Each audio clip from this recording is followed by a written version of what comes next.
Olá, tudo bem? Esse é o Troca Fitas, um podcast produzido pela equipe do Muqueca sobre subgêneros do cinema.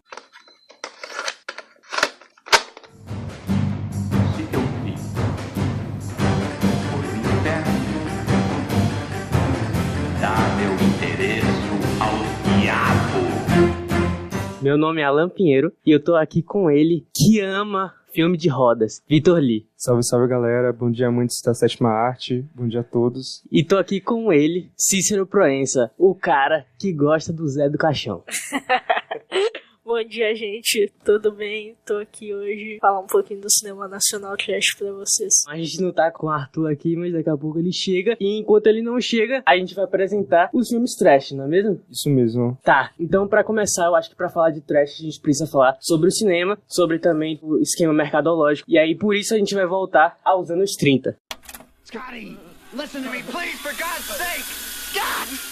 Eu preciso falar um pouco sobre como era a divulgação dos filmes na década de 30, 40, que acontecia. Nessa época, os filmes, na verdade, tinham uma questão de double feature, que era assistir um filme após o outro. Nisso, os grandes estúdios, eles encomendavam filmes de um orçamento menor. Na década passada, a produção de cinema era muito cara, mais cara do que atualmente. Porém, existia uma grande procura do público em ir para o cinema. Então, o que as produtoras faziam? Elas produziam o filme principal, que era o de grande orçamento, que era para chamar o público para ir para o cinema, e, em paralelo a isso, produzia produções de custo menor. No caso, esse custo menor era refletido nas atuações, que não costumavam ser das melhores, e também nos efeitos práticos, etc. E o que acontecia? Esses filmes, eles eram transmitidos no cinema ao mesmo tempo, ou seja, você pagava um ingresso e tinha direito a assistir esses dois filmes. No caso, o filme A era o de maior orçamento, e o filme considerado o filme B era o de menor orçamento, que geralmente via primeiro, se não me engano, que era realmente para deixar o público ali esperando para ver a produção principal que ia ser transmitida depois. E tinha casos também de que os dois filmes eram filme B, porque o que importava na época não era a qualidade, mas sim a quantidade de filmes. Então os estúdios faziam isso. Só que a grande questão aqui pro nosso episódio é entender que os filmes B eram de menor orçamento, só que existem ainda filmes com orçamento menor ainda. É o que a gente pode chamar de filme Z. E são esses filmes Z que a gente vai falar hoje, que são os filmes que a gente chama de trash. Deixar uma coisa clara aqui, existem essas categorias: filme B, filme C, filme Z e filme trash. O grande público costuma confundir esses três subgêneros como se fosse a mesma coisa, por terem características muito similares, como a questão do baixo orçamento, atuações questionáveis, às vezes não são nem atores reais que estão ali contracenando, são pessoas que não têm experiência na atuação, e não só na atuação, mas sim qualquer parte da produção do filme tem esses amadores. Só que o que acontece? Tem essa questão do filme B que a gente já explicou. O filme C seria ainda menor que o filme B, porque a gente está falando principalmente das produções pensadas para o home video, filmes para serem assistidos em casa com a sessão do home video. Depois vem a categoria Z, que são filmes com um orçamento menor ainda, só que, além disso, o amadorismo é tão presente que até mesmo a montagem deles é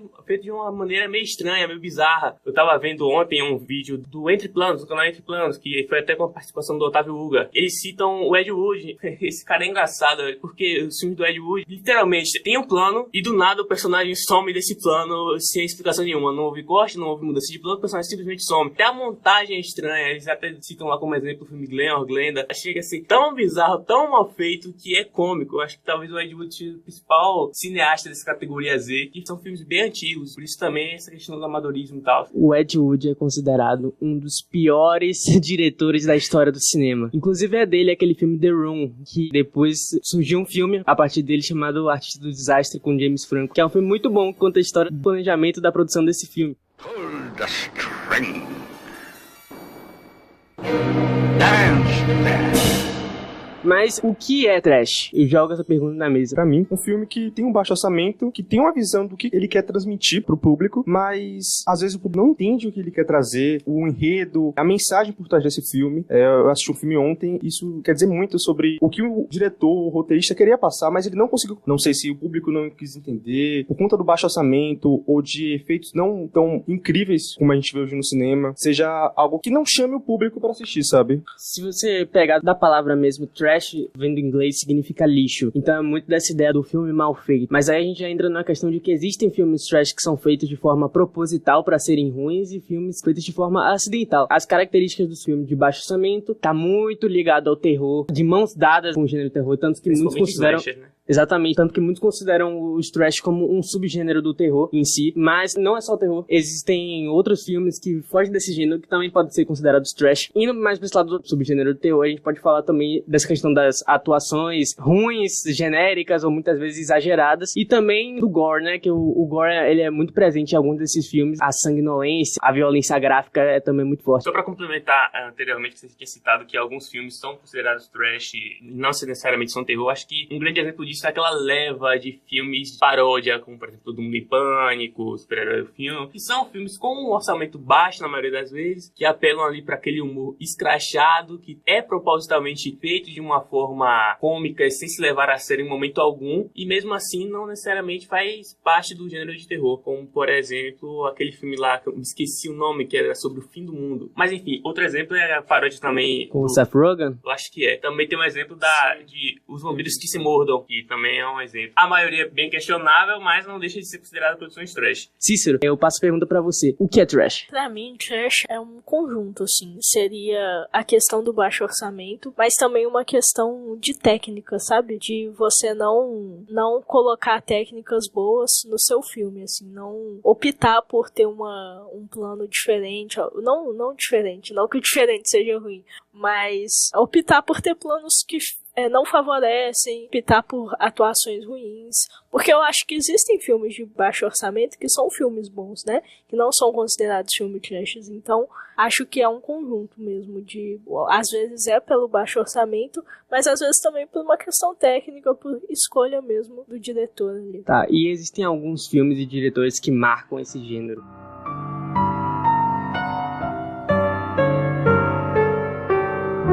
Vocês que já me conhecem já sabem de quem eu vou citar aqui. Simplesmente o homem, uma das figuras que eu mais gosto na indústria do cinema como um todo, que é ninguém mais, ninguém menos que Sam Raimi. Vamos deixar pra falar do Sam Raimi daqui a pouco, quando a gente entrar na questão dos filmes. Mas além do Sam Raimi, o Robert Rodrigues também, mais recentemente, ele junto com o Tarantino, eles fizeram um double feature também, acho que em 2007. O filme dele é Planeta Terror, que simplesmente tem uma mulher com um rifle no lugar da perna. O absurdo ele faz parte do trash, é uma característica que não pode faltar. A gente também tem filmes como Pink Flamingo, que esse daí é feito de forma proposital pra ser ruim. Considerado o maior filme trash. Existem outros nomes também, tipo Sharknado. Como a gente já tinha citado anteriormente, o maior poente desse subgênero, que é o cara que realmente pode ter considerado o grande iniciador dessa leva de filmes, é a figura emblemática do Ed Wood, né, velho?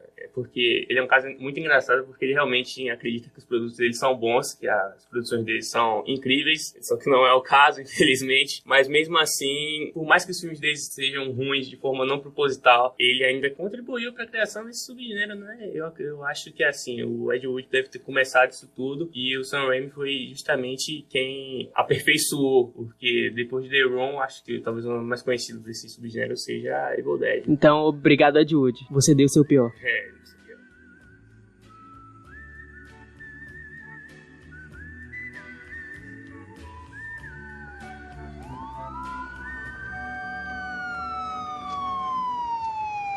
Então, vamos começar falando dos filmes que a gente trouxe hoje. Eu queria começar com um filme muito bom. Eu acho que é um filme que ele merece que seja visto por todos.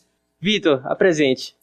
O filme que eu trouxe se chama Ruby, o pneu assassino, que simplesmente é um pneu que acorda no deserto, começa a matar animais, esmagar planta, lata e explodir cabeças de pessoas que estão ao redor ali, daquela sociedade, né? O filme, ele traz uma mensagem um pouco caricata, não sei se isso foi proposital. Um pouco. Acho que um pouco, só um pouquinho. Uma coisa que eu gostei muito do filme, não que eu gostei do filme, tá? Vamos ser sinceros aqui. Não gostei do filme, mas uma coisa que eu gostei do filme foi que o diretor, ele traz um público dentro do próprio filme pra assistir o que tá acontecendo no filme. Tem essa mensagem por trás de o público querer consumir rápido o filme sem entender o que tá realmente acontecendo por ali. Tem que entender as nuances do pneu assassino, não é mesmo? Sim, tem que entender. É um pneu com poderes psíquicos. Simplesmente ele... uma coisa muito importante nesse filme são as faces que o pneu transmite, sabe? Ele parece que não tem rosto, não tem boca, não tem nada, mas ele tem sentimentos, ele consegue se mexer. É muito engraçado que quando ele vai explodir a cabeça de uma pessoa, ele começa a se mexer, parece que tá com um motor atrás dele, que parece que tem um carro, mas não tem nada, é só um pneu ali. E pra mim isso foi uma sacada genial do diretor, que é o Quentin, mas eu não sei sobre o nome dele, esqueci agora. Acho que é Duplain. Não importa. A única coisa que importa é que ele inventou a roda. Ele inventou a roda. Eu vou aqui já começar sendo polêmico, já vou em defesa do Pneu Assassino. Eu acho que ele é um filme muito injustiçado, ele tem muito subtexto, e principalmente de ser basicamente uma grande sátira, cara. Uma grande sátira à indústria do cinema, ao público que quer consumir, como você citou, que quer consumir o mais rápido possível na trama ali. É um filme dentro de um filme, e o público tá ali assistindo as gravações desse filme, né? Papai, falei filme 3 vezes. E assim que começa, já tem gente falando, isso já tá chato. É realmente aquela alfinetada no público que quer um produto rápido e não quer se dar o luxo de perder seu tempo ali consumindo uma coisa de mais de meio segundo, como por exemplo os vídeos do TikTok, que é 30 segundos e você já vê outra. Então, além disso, faz uma grande sátira a essa indústria do terror slash, né? Do terror de assassinos, que, novamente, parasitando o Otávio Uga, por que a gente aceita que um boneco pode ser assassino? Por que a gente aceita que o It, que é um ser primordial, pode ser um assassino em forma de palhaço? E por que um pneu não pode ser um assassino? E ele já começa subvertendo a expectativa do público a partir do momento que ele não mata as pessoas atropelando elas, mas sim com seus poderes psíquicos e coisas.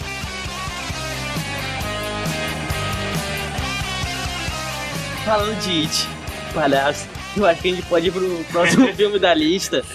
É o melhor. Cara, eu sou um dos maiores fãs de Palhaços Assassinos do Espaço Sideral. Eu acho que é um dos filmes mais subestimados da história do cinema. Porque, como ele é trash e ele é muito mal feito, as pessoas costumam deixar ele lá pra baixo nas listas de favoritos do gênero. E favoritos de tudo, né? Mas se você assistir, cara, aqueles palhaços têm um carisma tão grande. Porra, você olha o palhaço atirando pipoca nas pessoas e fica tipo, o que é isso? O que é isso? Colocando o pessoal em algodão doce. Não, e é muito interessante que, tipo, os palhaços, eles caem do nada, eles pegam as pessoas e colocam algodão doce, mas a namorada do protagonista é a única que não vira algodão doce. Ela vira uma bola. Simplesmente os caras transformam numa bola. Isso sem falar que as pipocas, elas na verdade são vermes que dão origem a mini palhacinhos em formato de minhoca. Cara, esse filme é maravilhoso. Todo mundo precisa ver Palhaços Assassinos do Espaço Sideral. E o planejamento era que tivesse uma sequência. O retorno dos Palhaços Assassinos do Espaço Sideral em 3D. A gente deveria fazer um episódio só sobre filmes que colocam 3D ou retorno no final. Mas eu acho que é engraçado falar sobre os palhaços porque dentro desse subgênero meio que virou uma febre fazer filmes tematizados com o espaço. E eu não sei como surgiu isso, mas é uma febre. Você, por exemplo, tem Jason X, que se passa no futuro, se passa no espaço também. Tem o Leprechaun no espaço, tem os Palhaços Assassinos no Espaço Sideral. Então, eu não sei quem teve a ideia de começar isso primeiro e simplesmente, por que a gente não coloca assassinos no espaço? Ali no final da década de 80, início da década de 90, existiam muitos filmes com coisas vindo do Espaço Sideral, Palhaços Assassinos vindo do Espaço Sideral, Vampiros do Espaço Sideral. 3 anos atrás, saiu um filme chamado Elvis do Espaço Sideral. Então acho que o pessoal tinha um fetiche com o espaço, não é mesmo? Mas é tipo Elvis Presley? Exatamente. Meu Deus. É porque, por exemplo, nessa época também tinha uma crescente das space operas, né? Tinha lá Star Wars vindo com tudo, depois veio 2001. Não sei se isso pode ter influenciado também. Opa, isso aqui tá em alta. Por que a gente não mistura isso com assassinos? Por que não daria certo? E eu não falei sobre a história do filme porque eu acho que o título ele entrega demais. E é simplesmente só isso. É simplesmente palhaços que são assassinos que vêm do Espaço Sideral.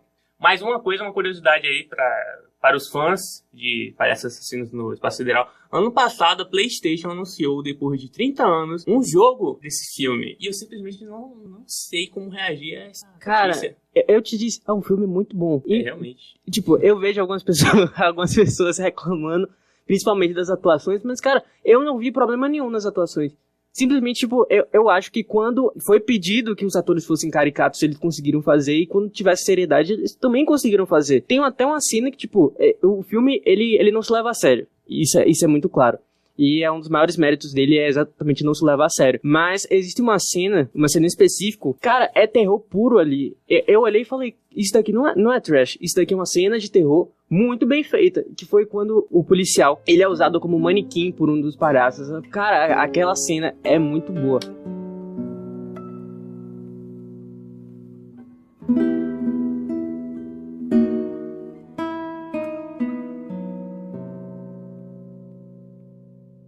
saindo agora de Palhaços Assassinos e indo pra um filme que preste, desculpa. Possível. Como eu já tinha citado antes, eu acho que um dos principais nomes, se não o principal nome pela popularização desse subgênero é o Sam Raimi. Então, o filme que eu escolhi é Evil Dead e é simplesmente incrível, velho. Sam Raimi, no início, com pouquíssimo orçamento, mas já empregando o que ele tem de melhor, que é a sua identidade visual. Realmente é um dos melhores filmes da história do cinema, pra mim, porque com baixo orçamento, o Sam Raimi, ele consegue fazer muita coisa. E claro, tipo, se você olhar hoje em dia, você percebe que o filme é muito datado, principalmente nas questões dos efeitos visuais, mas o Sam Raimi, ele tem uma criatividade que é muito grande, e ele consegue lidar bem, tanto que, tipo, lá mais pro final tem uma cena que é basicamente stop motion. Cara, não vejo muito os diretores de hoje em dia utilizar desses recursos pra conseguir fazer, tipo, exprimir a ideia dele, colocar na prática isso. E ainda tem questão dos planos, né, que o Sam Raimi é muito ligado a usar a câmera do jeito que ele imagina, sem convenções do cinema. O Sam Raimi, pra mim, é quase um tio, porque tudo que ele conseguiu fazer no cinema, né? Ele fez o Evil Dead, mas a gente conhece ele por outros filmes também, não vou entrar em detalhes, mas, pô, Homem-Aranha de 2002 é incrível, e ele é muito criativo em tudo que ele consegue transmitir pro público. E o legal do Sam Raimi é que tem filme de herói, ele consegue deixar a identidade dele, que é o terror. Que é o terror.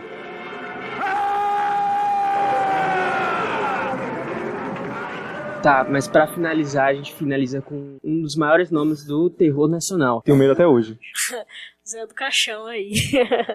O homem, José Mojica, né? Ele fez aí uma trilogia nacional de filmes. No início, o orçamento era mais baixo, né? Os primeiros filmes dele eram um orçamento pior do que A Encarnação do Demônio, que é o filme que eu escolhi aqui hoje. Mas vou ler a sinopse aqui pra gente poder contextualizar o filme, né? Após 40 anos preso, Zé do Caixão, enfim, é libertado de volta às ruas. Ele está decidido a cumprir sua missão, encontrar uma mulher que possa gerar seu filho perfeito. Caminhando pela cidade de São Paulo, ele enfrenta leis não naturais e crendices populares, deixando um rastro de sangue por onde passa. E assim, gente, o filme, ele é bizarro do começo ao fim. São cenas que eu fiquei chocado, assim, eu fiquei, meu Deus do céu. Eu não sei se vocês chegaram a assistir os primeiros filmes dele, se vocês assistiram alguns.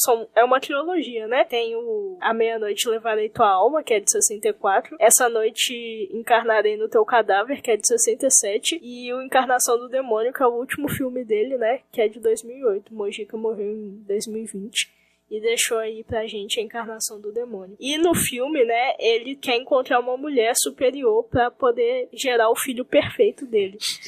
E aí, nisso, a polícia tá muito revoltada com ele, dele ter sido solto. Ele enfrenta vários problemas no lugar onde ele tá morando, porque ele é bizarro, né? Aquelas unhas, gente, que nervoso aquilo. O Zé do Caixão me marcou muito, porque minha mãe ficava me comparando com ele por causa das unhas. Eu deixava as unhas grandes e ela ficava me chamando de Zé do Caixão. E quando eu era menor eu não fazia ideia do que diabo é o Zé do Caixão.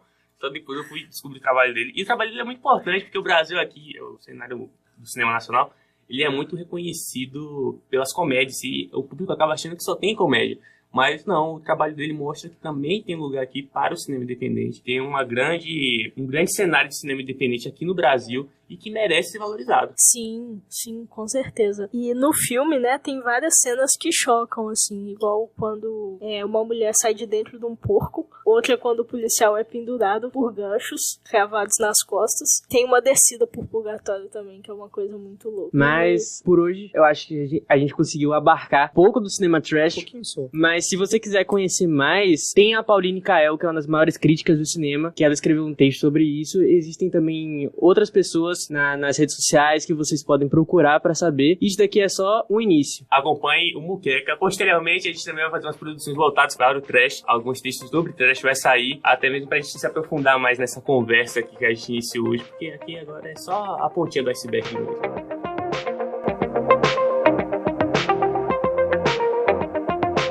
Muito obrigado por nos ouvir. Esse foi o Troca Fitas.